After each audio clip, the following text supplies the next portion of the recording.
Assalamualaikum warahmatullahi wabarakatuh. Waalaikumsalam warahmatullahi Di pagi hari yang cerah ini kebetulan cerah hari ini, kemarin hujan terus kalau pagi sampai malam di Malang. Nah, Pak Imam ini baru datang dari Australia ya Pak Imam, dari Melbourne. Yang luar biasa, Melbourne itu katanya di Google itu Pak Imam. Jadi itu kota yang paling layak huni di dunia loh. Yeah. Bukan hanya di Australia, tapi di dunia. Itu menariknya, ada juga yang mengatakan, ada yayasan di Jakarta yang mengatakan bahwa Melbourne itu kota yang paling Islami, kan aneh. Jadi kok nggak di Jakarta atau di Bogor atau di sini ya, atau bahkan di Mekah, kok bukan Mekah atau Medina? Mungkin itu banyak yang kontradiksi. Antara lain mengatakan bahwa itu nggak fair penilaiannya, masa masyarakatnya tidak Islam gitu kok menjadi Islami. Tetapi saya menjadi ingat Pak Imam ketika saya di Amerika, kota tempat saya tinggal di sana yang namanya Ann Arbor. Itu menurut saya loh ya, itu pengalaman saya, itu kok memang unsur-unsur Islam itu berjalan gitu Pak. Orang menghormati orang lain. Terus yang paling menarik gini Pak, binatang pun dihormati gitu. Jadi misalkan saya ngambil apel itu ditegur oleh anak-anak. Loh itu untuk bajing Pak, jangan diambil gitu loh. Jadi anak-anak itu kan menghormati binatang juga, bukan hanya manusia gitu. Jadi begitu aman, mobil kami di luar nggak usah pakai garasi, nggak ada yang nyuri. Bahkan pintu apartemen kami itu jarang kita kunci karena lupa kadang-kadang atau memang sengaja coba. Tidak pernah ada maling Pak Mama. Jadi nah ini mungkin standarnya itu barangkali. Tetapi saya tidak tahu Pak Imam bagaimana pengalaman di Melbourne. Saya ini gini, ya mungkin bisa karena saya bandingkan Mas Ibu. Ya. Saya kan pernah ke berbagai belahan dunia ya, negara-negara Eropa, misalnya Inggris, Perancis, Belanda, Jerman, Belgia, kan saya sudah ke sana. Saya juga ke negara-negara Asia ini, mulai dari Malaysia, Jepang, macam-macam, Singapura. Saya juga ke negara-negara di Afrika ya, negara-negara Arab itu. Saya juga pernah ke Amerika sampai ke Amerika Latin, ke Australia juga, ke New Zealand, ke Rusia aja berkali-kali saya itu kan. Memang bagus ya. Melbourne itu memang bagus. Dari sisi panorama ya, pandangan itu indah. Jadi pohon-pohon di mana-mana dipelihara, bunga-bunga. Dari fisik aja udah kelihatan indah. Bukan hanya dari satu tempat misalnya ya, satu tempat, tapi kalau kita keliling kemana-mana itu memang indah gitu kan. Terawat. Lalu kemudian saya lihat di sana ini kesenjangan sosial itu tidak kelihatan ya. Seperti misalnya yang paling kaya dan paling miskin tidak kelihatan. Iya, tidak kelihatan. Bukan tidak ada. Bukan tidak ada. Misalnya pengemis itu ya, ya satu dua ada lah gitu kan. Tapi mencari juga tidak semudah kalau di negara-negara lain. Tidak seperti di sini lah. Tidak seperti di sini, misalnya seperti itu. Hanya kalau dari sisi keamanan itu ya, dari saya pergi kemana-mana itu. Belum ada yang lebih bagus daripada Madinah. Oh begitu ya. Madinah itu bagus loh Mas. Tidak apa-apa kita bandingin ya. Kita bandingin. Dari sisi itu Madinah lebih bagus. Hanya Madinah tidak kelihatan indah ya panoramanya karena padang pasir. Ya. Tapi bagus. Wajar-wajar ya, wajar saja menilai itu. Saya kalau misalnya pergi ke toko, misalnya kita tidak perlu ragu-ragu sana. Orang sana mengatakan bahwa ini adalah Madinah. Madinah itu aman. Jadi misalnya kalau kita bayar ya, lalu kemudian harus ada pengembalian. Setelah yang dikembalikan, lalu kemudian kita hitung ya seperti sini. Dia bilang itu tidak perlu khawatir karena kamu ini di Madinah. Dan ternyata juga betul Mas Abi. Bisa dipercaya itu, ya. Bisa dipercaya masyarakat Madinah itu memang kalau menurut saya, dan sopan juga. Masyarakat Madinah itu juga sopan. Juga menghargai burung-burung itu walaupun di padang pasir kan di sana kan juga terpelihara dengan bagus itu di Madinah. Dan itu tidak dibandingkan dengan Makkah sudah lain gitu. Jangankan dengan Melbourne ya.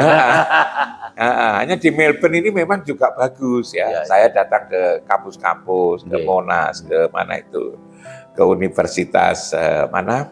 Ada Monash Melbourne, yang terkenal, iya kan, Melbourne terkenal, Melbourne Uni, macam saya datang sana, kampusnya juga indah, Mas Habib itu. Nah itu, lalu yang saya ini Mas Habib, yang saya terkesan ya ketika saya ke Melbourne ini adalah budaya mutu, Mas Habib. Mutu itu kualitas. Oh. Jadi ini yang menghentak saya, yang menghentak kesadaran saya itu. Sekarang ini universitas-universitas itu lagi gelisah kayak, gelisah paling tidak itu ada kekhawatiran. Saya dengar ya, saya kan di sana hanya 1 minggu, tentu tidak mendalam sampai sejauh mana gitu, datanya saya belum sampai apa namanya dapatkan itu, tapi kesannya, yang digelisahkan apa yang dilakukan oleh Cina, Mas Habib. Justru itu ya. Jadi Cina itu untuk meningkatkan kualitas universitas-universitas Cina. Betul. Dia itu nawarin dosen-dosen berkualitas dari Melbourne. Kamu silahkan pindah ke Cina dengan gaji yang jauh lebih besar. Jadi orang-orang yang pinter-pinter, yang hebat-hebat itu, yang terkenal itu, tahu-tahu udah ada Mas Habib. Sudah dibawa ke Cina sana. Lah ini kan luar biasa Mas Habib. Menakutkan. Kalau bukan menakutkan apa? Artinya kan Cina bisa lebih menyaingi. Dan itu memang di dunia ini memang ya bersaing seperti itu. Sehingga dia khawatirkan nanti mempengaruhi terhadap pamor ya, kualitas daripada pendidikan di Melbourne. Seperti misalnya sekarang ini, Universitas Melbourne itu Fakultas Hukum. Itu kan ranking ke-5 Mas Habib. Betul. Harvard saja itu ranking ke-7. Jadi lebih bagus Melbourne itu coba. Nah, kenapa lebih bagus? Apa karena gedungnya? Kan juga bukan. Karena tamannya kan bukan. Kan karena profesornya. Iya. Nah, kalau profesornya nanti lalu kemudian dibajak gitu kan. Nanti kan tinggal gedungnya. Tinggal tamannya. Kualitasnya tinggal malah turun. Itu yang dikhawatirkan itu di situ. Kesadaran bahwa mutu itu itu penting dan tahu bahwa mutu kalau perguruan tinggi itu adalah dosennya, adalah guru besarnya. Ini kita kan belum sadar sampai situ. Kita kan belum sadar sampai situ. Bahkan kalau ada orang lalu kemudian pergi, alhamdulillah profesornya kok pergi. Saya teringat nih Mas Habib, dulu lembaga pendidikan itu sebelum pesantren itu kan ada padepokan. Padepokan itu dibilang hebat kalau punya punya cantrik, punya namanya itu, yang hebat, itu kan. Suhu. Resi. Punya resi yang hebat, yang masyhur, gitu kan. Pesantren hebat itu kalau ada kiainya yang hebat. Mestinya pendidikan modern hebat itu kalau punya guru besar yang hebat. Anehnya kita ini membuat perguruan tinggi yang di situ tidak ada profesornya, merasa tidak mengapa. Padahal perguruan tinggi itu harus ada profesor. Dan perguruan tinggi yang hebat itu karena profesornya hebat. Betul. Bukan karena gedungnya hebat, tamannya hebat. Bukan itu sebetulnya. Saya masih ingat Pak Imam, saya keliling Australia dulu. Yang ditanya itu begini, di universitasmu itu ahli ini siapa? Saya tidak bisa jawab itu. Waktu itu kan masih belum. Itu tahun 98. Ahli ininya siapa? Ilmu sosial siapa? Waktu itu saya bilang ada, tapi itu gitu aja. Padahal mestinya kalau universitas itu bisa yang menonjol ahli hukumnya siapa? Profesornya di bidang ekonomi siapa? Profesornya di bidang politik siapa? Bahkan mungkin tidak semua bidang, hanya beberapa saja. Sehingga kalau sekolah kamu di sana, hebatnya di bidang ini loh, karena profesor ini. Lah di dunia modern itu sudah seperti itu. Karena itu yang diperebutkan adalah profesornya ini. Bukan karena yang lain-lain. Nah ini menurut saya menjadi penting sekali gitu kan. Menurut hemat saya. Nah kalau Mas Habib tadi mengatakan guru-guru dipelihara, memang terasa banget Mas Habib kalau kita ke taman-taman, burung-burung itu banyak sekali. Cina, burung betet itu lah. Iya toh, iya di mana-mana. Cina, enggak ada orang yang nepil, enggak ada orang yang nembak. Mereka merasa dimakan. Jadi jangankan manusianya, binatang-binatang saja itu aman. Saya lihat itu, dan kalau kita lihat dari hotel ya, kebetulan saya nginep di Grand Hyatt itu kan, lantai 33 itu kan bisa lihat mana-mana itu. Itu memang kelihatan indah.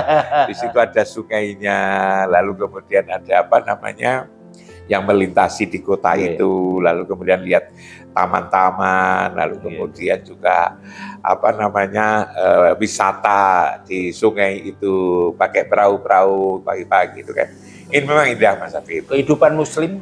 Kehidupan Muslim memang di sana belum kelihatan saya lihat, tapi kelompok-kelompok kajian-kajian, masjid-masjid itu sudah ada. Nah, kami ini kalau keluar negeri kan diundang itu Mas Habib. Ya.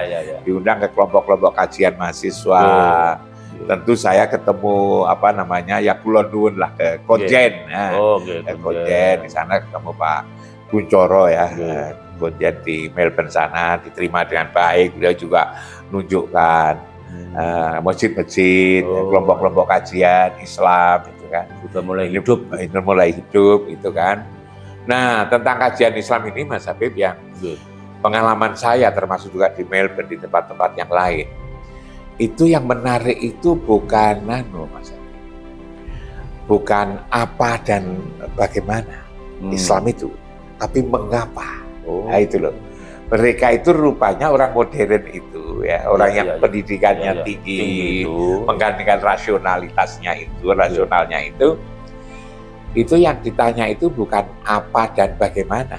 Apa itu sholat, bagaimana sholat. Nah itu bukan itu. Itu udah lalu, masa lalu. Tapi yang ditanyakan itu adalah mengapa itu. Mengapa itu. Kata-kata mengapa kok sholat, mengapa kok puasa, mengapa kok menghadap kiblat, itu paling penting. Itu kan, mengapa kok menghadap kiblat. Orang 5 kali sehari semalam kok menghadap kiblat 5 kali kan? Rasionalitas itu. Ya, kenapa orang kok lalu harus ke Mekah atau apa lihat Baitullah Ka'bah? Nah, itu paling tidak sekali dalam seumur hidup, apakah lewat haji atau lewat umroh gitu kan? Itu yang begitu ditanyakan. Yang ditanyakan itu karena itu kajian-kajian Islam jangan tenggelam atau jangan berhenti di menjawab pertanyaan apa dan bagaimana. Apalagi kalau terus perbedaan pendapat. Iya, perbedaan tentang pendapat. Apa itu dia definisinya jadi banyak. Kan akhirnya berantem. Gara-gara apa itu? Gara-gara apa dan dari bagaimana. Lalu tidak mengapa ya Mas Habib katakan tidak hakikatnya. Esensinya apa? Esensinya sebetulnya apa sih? Untuk apa sih? Beragama itu. Ini yang sebetulnya penting dan karena itu kajian-kajian Islam di Indonesia, kalau Indonesia dianggap sebagai mayoritas beragama Islam, maka mestinya itu. Makanya itu yang selalu dikaji itu, mestinya itu. Dan juga mereka itu tatkala bicara agama itu yang ditanya itu juga tentang mulai dari yang sederhana. Kita ini siapa gitu. Hakikat semua Mas Habib ditanya. Hakikat semua. Tapi itu penting Pak, karena dengan hakikat itu kita memahami diri kita dan memahami Tuhan. Iya. Bahkan kadang-kadang diri kita ini siapa kan juga nggak tahu kita itu. Siapa kita itu? Banyak yang nggak tahu. Tadi kita bicara tentang Mas Habib, misalnya tentang kata dan barang yang dikata, gitu kan? Nah, misalnya kita ini kadang-kadang nggak sadar ya. Kalau buku-buku ekonomi itu kan membahas tentang bagaimana kegiatan orang mencari ekonomi. Betul. Buku peternakan bagaimana orang berternak, pertanian dan seterusnya. Gitu kan. Jadi barang yang dibicarakan itu jelas. Leres. Nah, seringkali kita ini lupa Quran yang 30 juz, 114 surat. Itu barang yang dibicarakan apa? barang yang dibicarakan oleh Quran. Belum tentu jelas itu kan. Iya. Barang yang dibicarakan oleh Quran itu sebetulnya apa?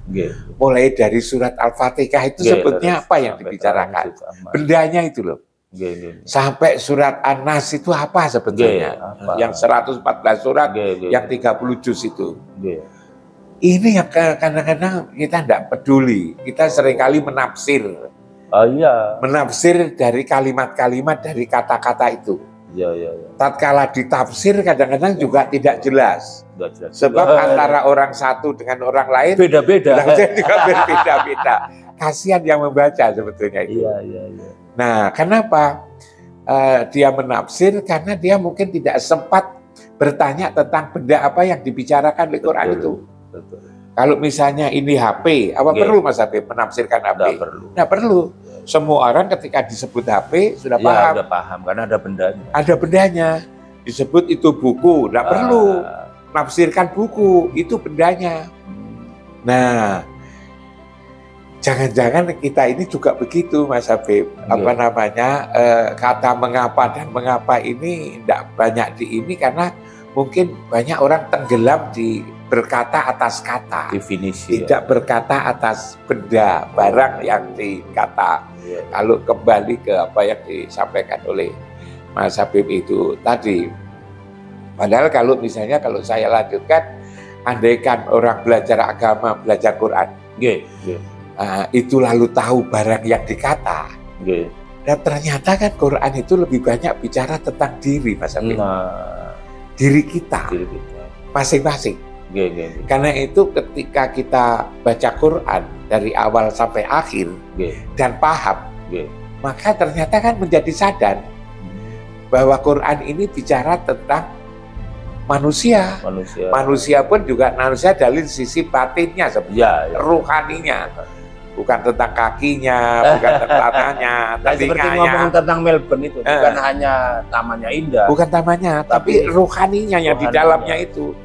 Nah, Quran itu bicara tentang itu, tentang ini, tentang manusia dari wilayah ruhani. Nah, kalau Quran itu bicara tentang ruhani, berarti kan setelah baca Quran dari awal sampai akhir kan tahu tentang dirinya. Dan kalau itu tahu tentang dirinya, maka kan jadi manusia yang paling bagus. Betul. Orang yang beruntung itu kan orang yang tahu diri, Mas. Betul. Orang yang tahu diri itu adalah orang yang bagus. Orang sebaliknya, orang yang tidak tahu diri, kan jelek. Kamu itu tidak tahu diri. Dan problem-problem sosial, Mas, mulai dari tingkat bawah sampai di tingkat pusat, gitu kan, di negara ini. Pada umumnya itu karena tidak tahu diri saja. Wah, sudah menjadi pejabat misalnya, sehari-hari dicontoh, kan lupa bahwa dia seorang pejabat, seorang contoh teladan korupsi. Karena dia itu kan lupa diri, atau dia tidak tahu diri. Dan sebutan kamu tidak tahu diri kan jelek. Ya kan? Sebagai seorang profesor misalnya kan, lalu kan tidak tahu diri, akhirnya tidak pernah baca buku, tidak pernah meneliti, kan itu kan? Iya kan? Dan maaf ya, tidak laku. Maaf saya. Jadi artinya tidak ada yang ngubris itu. Jadi tidak ada yang ngubris. Iya, karena dia tidak tahu diri, gitu. Tidak tahu bahwa dirinya seorang profesor. Itu seperti iklannya merek mobil tertentu, bus-bus hampir tidak terdengar. Suara mesinnya itu. Jadi seperti itu, Mas Habib. Saya lihat di itu kan mengapa itu, mengapa itu. Kembali kepada Melbourne. Yang kalau kita kembali ke Melbourne itu, kalau dialog-dialog itu pertanyaan-pertanyaannya itu adalah mengapa, hakikat gitu. Mungkin kan. Mereka ini memang intelektual ya. Iya. Ada orang modern. Iya. Orang modern kan mencari sesuatu. Iya. Ada yang kurang. Kalau bendanya udah cukup. Mobil ada, ini ada. Kenikmatan, ya maaf, memang kalau saya membandingkan ya, kalau ketika saya di Amerika, saya tidak pernah memikirkan besok mau makan apa. Gitu. Cukup di kulkas udah gede banget dan banyak. Udah itu oke, masa lalu itu. Tapi mengapa kita harus begini itu penting. Jadi saya kira bukan hanya agama ya, Mas. Kita itu mungkin sehari-hari tidak bertanya mengapa ini. Iya, mengapa ini kok orang kaya? Iya, mengapa kok kita ini kalah dalam politik? Mengapa kita ini kok seperti ini gitu kan, dikalahkan oleh orang yang mengapa kecil, itu tidak pernah gitu. Seharusnya sebetulnya itu kajian-kajian Islam itu sebetulnya di situ kurang. Mungkin ya di tingkat-tingkat level atas sudahlah para kiai, para ulama mungkin juga sudah. Gitu. Tapi mungkin tingkat bawah ini yang masih belum. Sehingga, tapi mungkin mereka ya memang tahapnya baru di situ. Iya. Dijejali yang lebih logis atau lebih hakikat agak susah. Agak kurang memang kurang mendalam ya saya kira itu. Saya misalnya ketika bicara tentang akhir tahun seperti kemarin itu kan tentang Natal itu kenapa orang kok ribut gitu kan.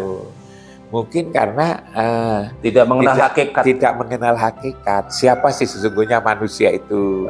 Kenapa urusan-urusan itu Allah di dalam Al-Quran kok lalu kemudian tidak menyebut orang beriman, tapi adalah An-Nas, adalah insan.